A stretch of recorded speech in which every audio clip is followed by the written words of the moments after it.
Hi viewers, welcome to our channel. ప్రస్తుతం మనతో పాటు సీనియర్ జర్నలిస్ట్ దాము బాలా సార్ వారితో మాట్లాడదాం.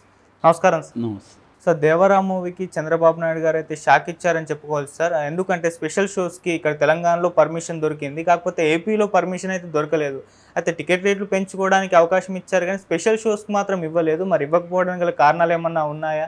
కొంతమంది బాలకృష్ణ గారు కూడా దీని వెనకాల ఉండే ఈ విధంగా చేశారని కూడా వార్తలు వినిపిస్తూ ఉన్నాయి సార్. మరి ఏంటి దీని గురించి ఇన్ఫర్మేషన్? యాక్చువల్గా జూనియర్ ఎన్టీఆర్ మీద రకరకాల కథనాలు వస్తున్నాయి. ఎందుకంటే దేవర ట్రైలర్ వచ్చినప్పటి నుంచి కూడా ఈ ట్రైలర్కి వ్యతిరేకంగా ట్రోల్స్ బాగా పెరిగాయి. ఆ ట్రోల్స్ చేసేవాళ్ళు ఎవరో కాదు, నందమూరి ఫ్యాన్సే. Nandamuri fans, Balakrishna fans junior ఎన్టీఆర్కి వ్యతిరేకంగా పెద్ద ఎత్తున నెగిటివ్ ట్రోల్స్ చేస్తున్నారు అనేది వాస్తవమే, అది మనకు కనిపిస్తుంది కూడా. అలాగే మోక్షజ్ఞ ఎంటర్ అయిన తర్వాత కూడా మొత్తం షిఫ్ట్ అంతా మోక్షజ్ఞని పాపులర్ చేయడం, మన రియల్ వారసుడు నందమూరి వారసుడు మోక్షజ్ఞ అని చెప్పడం, మోక్షజ్ఞకి అప్సెల్ నేమ్ కూడా నందమూరి తారక మోక్షజ్ఞ తేజ అని ఒక పేరు పెట్టారు. అంటే అతనే ఎన్టీఆర్ అని, ఎన్టీఆర్ మోక్షజ్ఞ తారక అన్నట్టుగా. సో ఈ ఎన్టీఆర్కి వ్యతిరేకంగా నందమూరి ఫ్యామిలీ కుట్ర చేస్తుంది మళ్ళొకసారి. ఎందుకంటే ఫస్ట్లో ఎన్టీఆర్ ఎంటర్ అయినప్పుడు కూడా, జూనియర్ ఎంటర్ అయినప్పుడు కూడా తారక రత్నాన్ని తీసుకొచ్చి ఒకే రోజు 9 సినిమాలకి కొబ్బరికాయలు కొట్టారు, ప్రారంభోత్సవం చేశారు. అప్పుడు అంటే కమ్మలాబి అంతా ఒకటయ్యి జూనియర్ ఎన్టీఆర్ని తొక్కేయాలి, నందమూరి ఫ్యామిలీ నుంచి ఇంకొక యంగ్ స్టార్ వస్తే జూనియర్ ఎన్టీఆర్ కాంపిటీషన్ ఉంటుంది అనుకున్నారు. కానీ అది జరగలేదు. సో ఎన్టీఆర్ని ఎవరు ఆపలేకపోయారు. ఆయన తారక రత్న కెరీర్ ఏమైందో మనం చూసాం. సో ఇప్పుడు మోక్షజ్ఞని తీసుకురావడం అనేది జరుగుతుంది. ఎందుకంటే బాలకృష్ణ అసలైన సీనియర్ ఎన్టీఆర్కి వారసుడు, సీనియర్ ఎన్టీఆర్కి మళ్ళీ యంగ్ జనరేషన్లో వారసుడు మోక్షజ్ఞ ఉండాలి తప్ప జూనియర్ ఎన్టీఆర్ ఉండకూడదు. కానీ జూనియర్ ఎన్టీఆర్కి ఉన్న అడ్వాంటేజ్ ఏంటంటే వాళ్ళ తాత లుక్స్ రావడం, బ్రహ్మాండమైన పెర్ఫార్మెన్స్ ఉండడం, డ్యాన్సులు కానీ ఇవన్నీ వేయడం, దీంతో అతను కెరీర్ అనేది ఖచ్చితంగా ఇప్పటివరకు అయితే బాగానే ఉంది. ఇప్పుడు దేవర అనేదే అతనికి ఒక టెస్ట్ అనమాట. ఎందుకంటే 6 ఏళ్ళ తర్వాత అతను సోలోగా చేస్తున్న సినిమా. సో అరవింద సమేత తర్వాత ఇదే సోలో. అందువల్ల ఇది చాలా ఇంపార్టెంట్ ఫిల్మ్ అతనికి. తన కెరీర్ ముందుకెళ్ళాలంటే ఇది ఒక బూస్ట్ లాగా పనిచేయాలి. రెండోది, ఇది పాన్ ఇండియా లాగా 5 భాషల్లో రిలీజ్ చేస్తున్నారు. కాబట్టి పాన్ ఇండియా స్థాయిలో ఈ సినిమా పెర్ఫామ్ చేయకపోతే జూనియర్ ఎన్టీఆర్కి ఇబ్బంది అవుతుంది. అందుకని ప్రమోషన్లు అవి కూడా బాగానే చేస్తున్నారు. అయితే ఈ నెగిటివిటీ వల్ల ఏమైందంటే యాక్చువల్గా జూనియర్ ఎన్టీఆర్ 2 రాష్ట్రాలకు కూడా వరద సాయం కూడా 50 లక్షలు ఫస్ట్ ప్రకటించిన వాళ్ళల్లో జూనియర్ ఎన్టీఆర్ ఒకరు. సో ఈ 50 లక్షల్ని చంద్రబాబుకి కలిసి ఇద్దాము విత్ రామ్ చరణ్ అనే ప్లాన్ కూడా అనుకున్నారని, అయితే ఆయన సడన్గా సీతారాం యేచూరి చనిపోతే అటు వెళ్ళిపోయాడని అనే వార్త వచ్చింది. అయితే నిజానికి చంద్రబాబు అనుకుంటే 5 నిమిషాలు కలవడం పెద్ద విషయం కాదు. కానీ బాలకృష్ణ అడ్డుపడ్డాడు, భువనేశ్వరి అడ్డుపడింది అనే వార్తలు కూడా వినిపించాయి. అంటే చంద్రబాబు అందుకని జూనియర్ ఎన్టీఆర్ని కలవడానికి ఇష్టపడట్లేదు అనేది కూడా వినబడ్డాయి.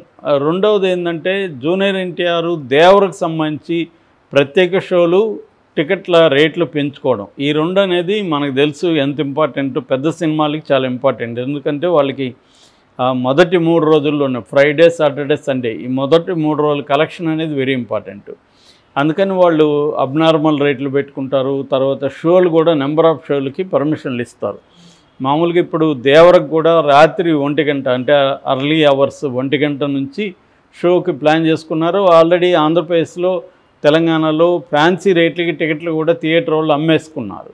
కానీ ఇప్పుడు ఆ పర్మిషన్ ఇవ్వలేదనుకో, అమ్మేసుకున్న వాళ్ళకి అందరికీ మళ్ళీ వెనక్కి ఇవ్వాల్సి వస్తుంది థియేటర్ వాళ్ళు. ఆ మేరకి లాస్ అవుతుంది ఖచ్చితంగా.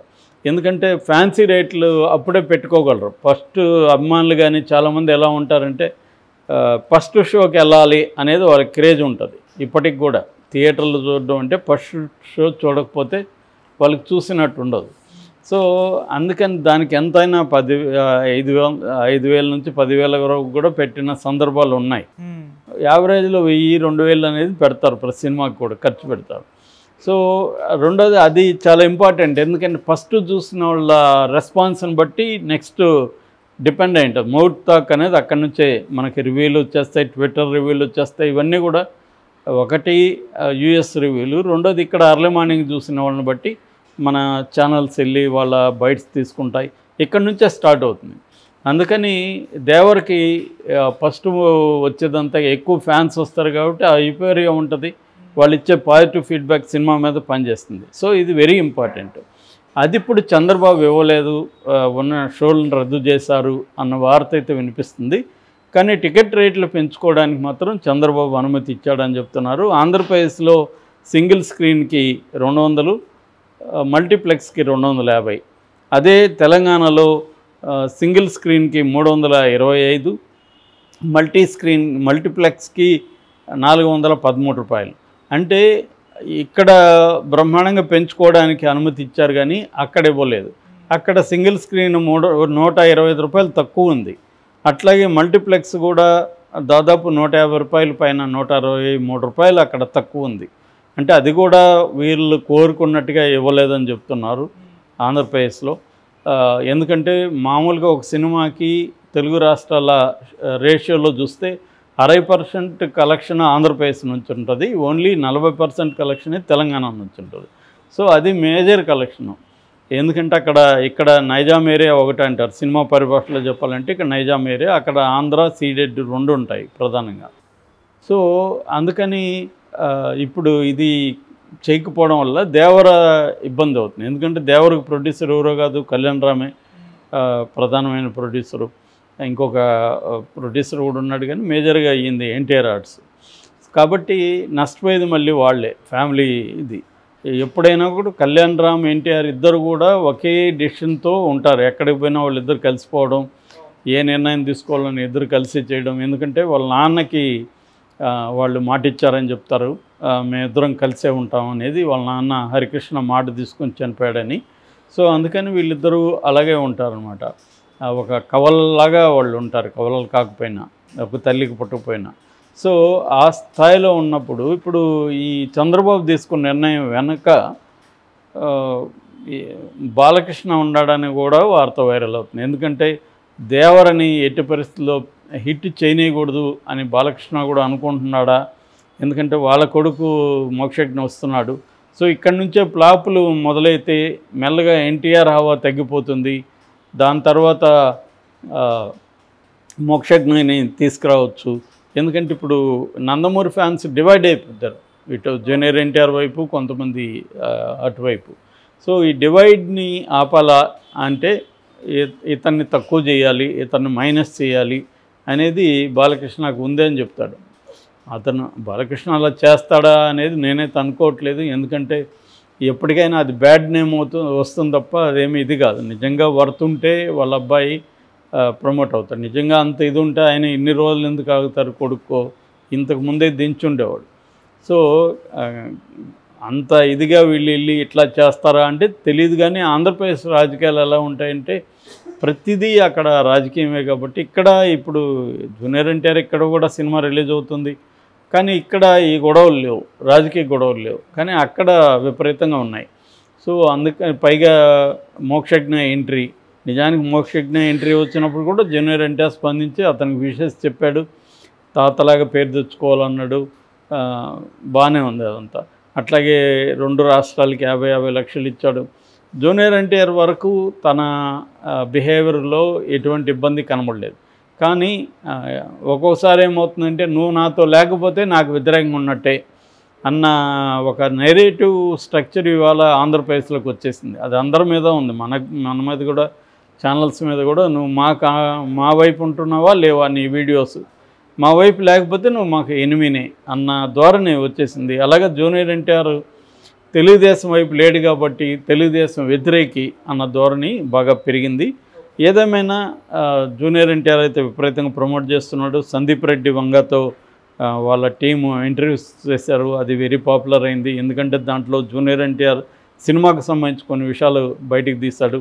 దాదాపు 35 నిమిషాలు అండర్ వాటర్ కానీ ఓవర్ వాటర్ కానీ, అంటే వాటర్లోనే లోపల పైన కలిసి దాదాపు 35 రోజుల పాటు షూట్ చేశారని చెప్తున్నారు. దానికోసం ప్రత్యేక వాటర్ పూల్ క్రియేట్ చేయడం, దాని అలలు క్రియేట్ చేయడం కోసం మోటార్లు, దాని తర్వాత బోట్లు కూడా దాదాపు 200 వాటర్ బోట్లు రెడీ చేశారు దీనికోసం. సో ఒక్క 15 సెకండ్ల సీన్ కోసం కూడా రోజంతా మేము చేసాము ఇలా చెప్పాడు. అట్లాగే ఆయుధాలకు సంబంధించి, ఎందుకంటే దేవర టైటిలే ఆయుధాలతో డిజైన్ అయి ఉంటుంది. ఈ సినిమాలో ఆయుధాలు వెరీ ఇంపార్టెంట్. వాళ్ళు ప్రత్యేకమైన దేవతలను పూజించరు, ఆయుధాలే వాళ్ళ దేవతలు. ఈ ఆయుధాలకు కూడా కాంటెక్స్ట్ ఆ సినిమాలో ఉంటుంది. ఇది 4 గ్రామాల చుట్టూ జరిగే కథ. ఒక గ్రామానికేమో సైఫ్ అలీ ఖాన్ క్యారెక్టర్, అతను బైరా, అతని పేరు బైరా ఉంటాడు. రెండో దానికేమో దేవర ఉంటాడు. ఇలాగా గ్రామాల మధ్య కూడా ఇది నడుస్తుంది. అంటే ఒక ట్రైబల్ పైరేట్స్ చుట్టూ జరిగే కథ అని నిన్న సైఫ్ అలీ ఖాన్ కూడా ఇంటర్వ్యూలో చెప్పాడు. దీనివల్ల కూడా ఇప్పుడు ఆ విజువల్స్ కూడా, వాటర్లో షూట్ విజువల్స్ కూడా వైరల్ అవుతున్న వీడియోలు, దానివల్ల కూడా ఇంకా హైప్ అనేది పెరిగింది. ఈ కాంటెక్స్ట్లో చంద్రబాబు ప్రత్యేక షోలకు అనుమతి ఇవ్వకపోవడం అనేది okay sir, thank you so much.